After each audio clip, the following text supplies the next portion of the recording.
Hello everybody and welcome to the Go Grava channel.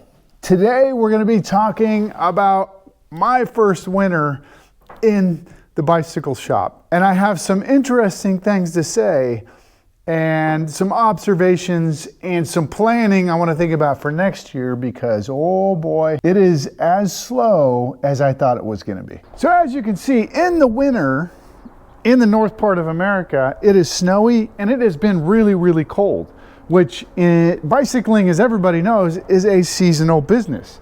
And as a seasonal business, when it's really cold, you're not going to get a lot of customers.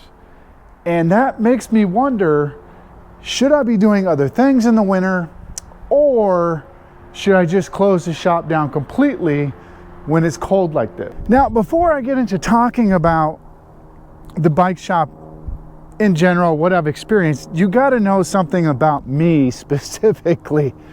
I am a high risk, high energy kind of person.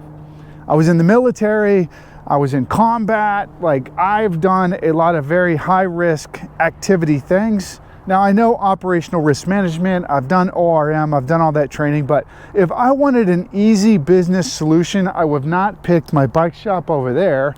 I would have picked something like Senior Helpers back here, got a franchise where we can pull Social Security money, insurance money, things like that, and have a stable business. But my personality lends itself to doing just very difficult things that most people don't or shouldn't attempt to do.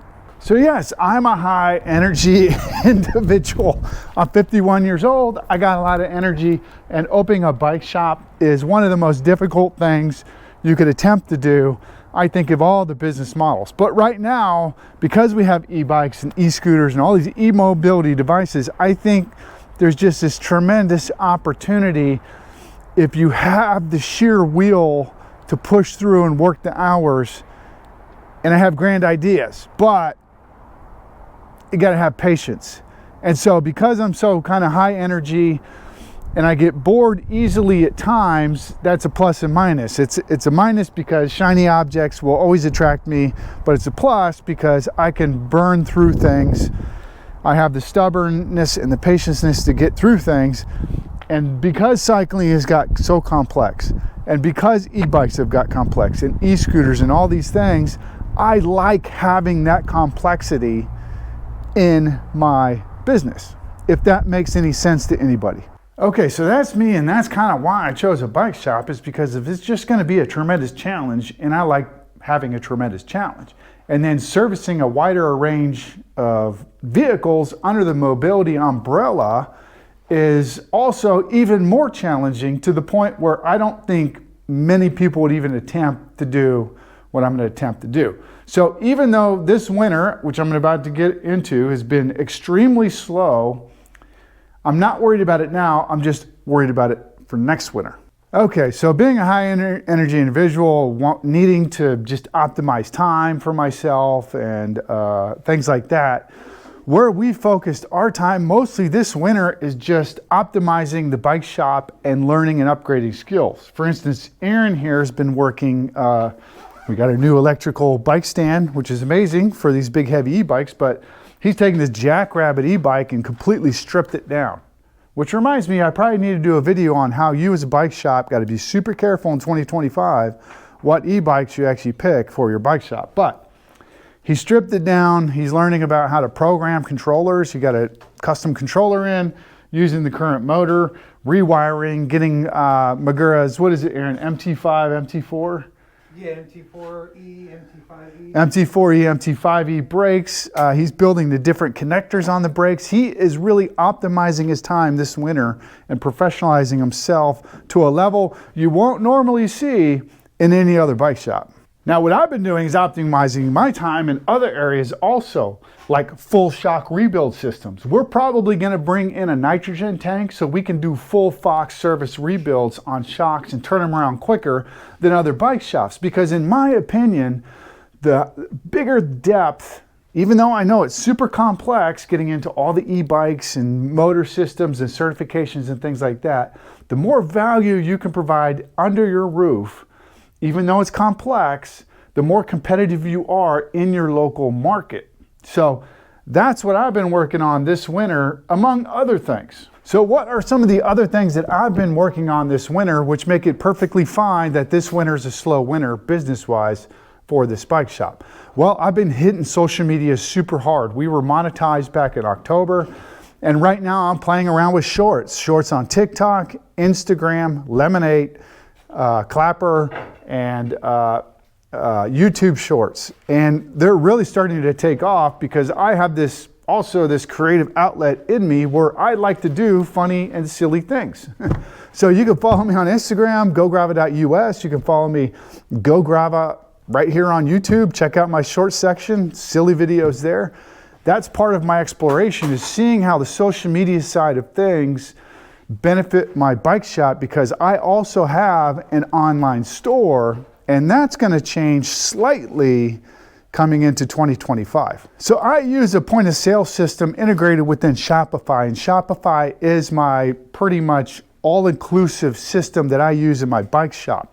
And so I keep learning every day about Shopify integrations, inventory management, and then I've looked at other things like Lightning, I think it's called Lightning, and Workstand and things like that, and how they integrate within social. And I don't really see great integrations there, but Shopify integrates because, let's say for instance, right now, I'm gonna put the Go Grab a Hat in this YouTube video link.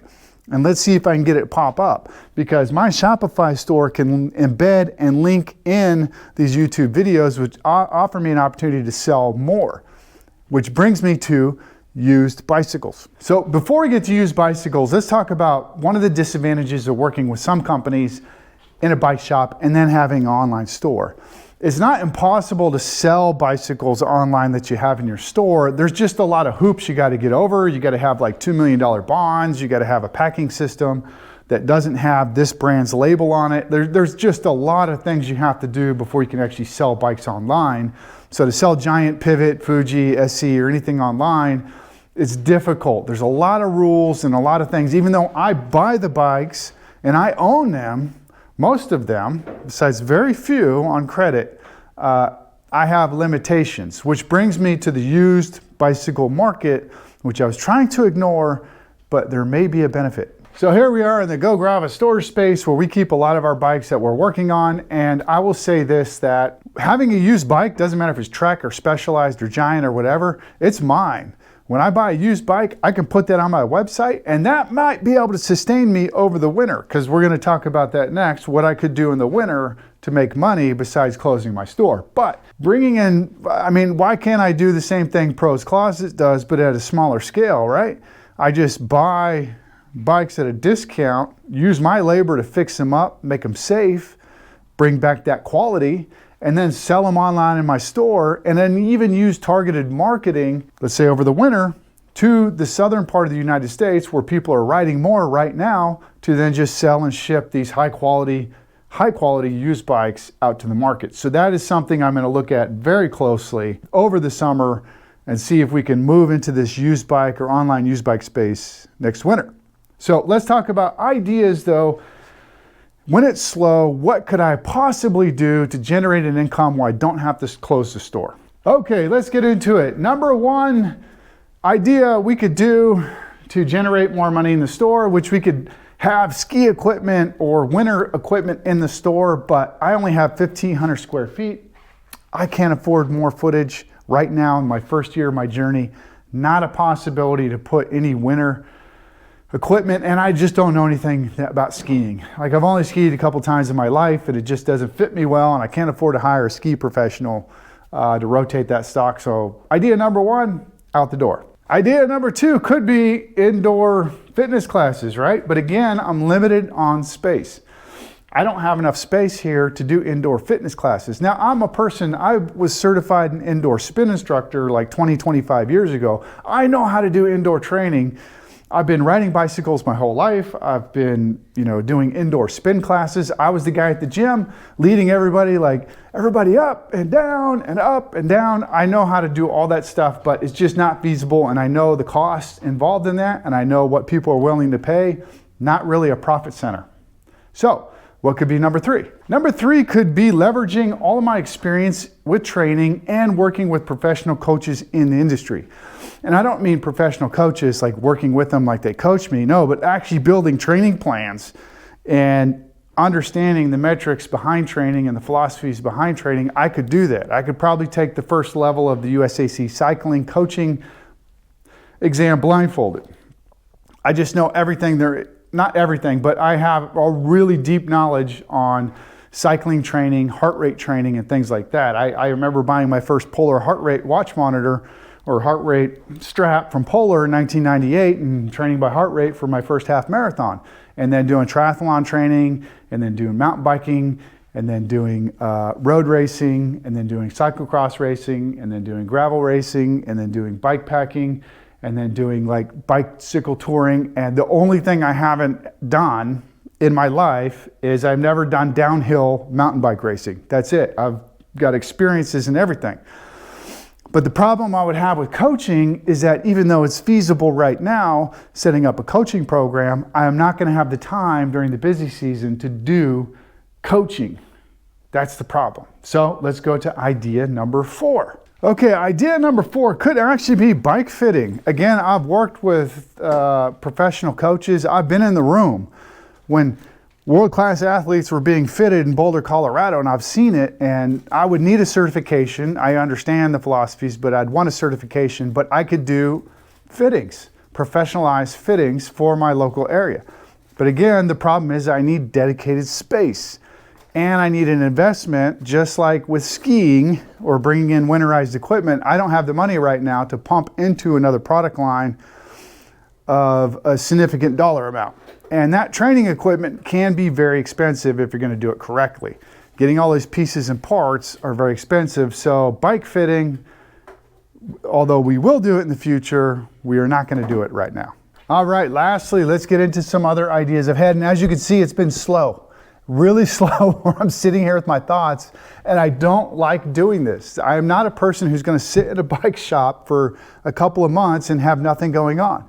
This just is never going to work for me. I'd rather close the bike shop down and find other avenues to generate money, like social media or planning trips or doing things like that. But this will not work next year. So other things that we could do is we could do classes in the evening on bike maintenance, and we charge a certain amount to have people come in and teach them how to change a tire, do a tubeless thing, service their shifters, adjust derailleurs. I mean, I could do that, but then the problem is with that is you have to have a pretty deep community, which I don't have in my first year, because it's going to take marketing. I mean, you can do something, and here's the other issue with all these ideas. You can say you're going to do something, but if nobody knows you do it, nobody's going to come and ask for it. That's called marketing, and marketing is super, super expensive. So for instance, if I wanted to put classes up in my local community for just the average person to learn how to do bike maintenance, I'm looking at thousands of dollars in marketing I would have to spend just to fill those classes up in the first couple of years. I mean, and so it's pretty much a net negative overall to do something like that. Maybe you have ideas yourself. I think closing the bike shop is a real possibility, especially if we get a big used bike inventory and online sales pick up and we do more social media engagement. I have more followers. Then the online store has a really big possibility of taking off and providing some of that winter income for other people in other places. But I think things are changing, folks. I think things are changing. I'm seeing it now where we've moved from influencers to business influencers, where people who own businesses are now taking control of social media themselves. And it's going to be interesting to see how that moves in the future. And this is what's going to be happening in the future. Social media, online sales, while providing the highest quality in-shop service. These bikes are not getting any easier. They're just getting more and more complex. And thank goodness, because if we'd stayed in 10-speed all the way back to when 10-speed came out and I was just only fixing 10-speed bikes in here, my personality, I would get bored like crazy. I need these challenges, so I am okay with the industry actually creating new and more complex things, because that's more new and complex things I get to learn. Now, this isn't for everybody. I understand. Some of you would absolutely groan at the idea of doing everything I'm doing. I mean, I get it. It's spreading myself super thin, But if you have the capacity to keep all that in your head, and you are a high energy person, and let me tell you, I love retail. I love doing retail. Like, I was worried about that. That was the one thing I worried about, besides running out of money, is not enjoying the retail experience. And I like talking to people, and I like people to come into the bike shop. That's been enjoyable. Now, maybe 10 years down the road, it's not, but right now, it's very enjoyable. I have a lot of energy for it. But I know there's people out there groaning probably right now saying, man, you are just doing too much. You're going too fast. You're going to learn the hard way. Maybe I will learn the hard way. But again, that's why I wanted to tell you about my personality first. So you kind of knew that I like risk. I like doing new things. I like exploring new things. I like investing into stuff. And I want to be the bike shop that has the most complex workshop and can fix the most complex tasks in my area. And if I can rubber stamp this as a profitable business model that's cash flowing, then it's going to be hard to compete nationally if I move to franchises or chains. But again, I hate saying stuff like that because, you know, we're looking at 20 years down the road. This is right now. I have, when you look at planning, I have gates that I need to cross. And that I got to the gate in 2024 of opening a bike shop and getting it filled with inventory and getting the marketing and social media strategy going. The next gate I have to hit is profitability and cash flow. If I can't hit that gate, it doesn't matter what my long-term plans are, I got to hit that next gate. It's like a step process. And who knows how long that's going to take, because who knows what's going to happen with the economy. I just know now, as a brand new bike shop, if you started a bike shop in 2023, 2024, or maybe even right now, this is the hardest time probably ever to start a bike shop. I think if you were able to do it through COVID, you got the PPE money, which is all those loans from the government and stuff, and you went through that bike surge, I think it really built up your confidence. And if you were smart about your business, that kind of propelled you into this hard time right now. But if you can survive right now, it is going to be so easy in the future when business picks back up. So that's my thoughts. What do you all think about my journey so far? I mean, it took me a long time to get monetized because I'm not professionalized. I can't show you my success yet. I just figured I'd take people on a journey of what I was thinking and where I was going. But what are your thoughts on the winter? Should I close the shop down for 2 months and do something else like bike tours, online sales? There's got to be better productive use of my time because I will have mastered a lot of things by the end of 2025. And I don't want to just sit in here watching YouTube videos over January and February, twiddling my thumbs. That is what drives me crazy. It's not that we don't have business in, it's as if I'm not being productive, if I'm not being active, and if I'm not actively using my mind, that is what makes it difficult this first January that I'm experiencing. That's what's making it difficult for me. So without talking any much longer, I hope everybody understood that. I have more videos coming. Follow my shorts. I'm experimenting with shorts and seeing how many followers I can get with shorts and things like that. So until we talk again, bye.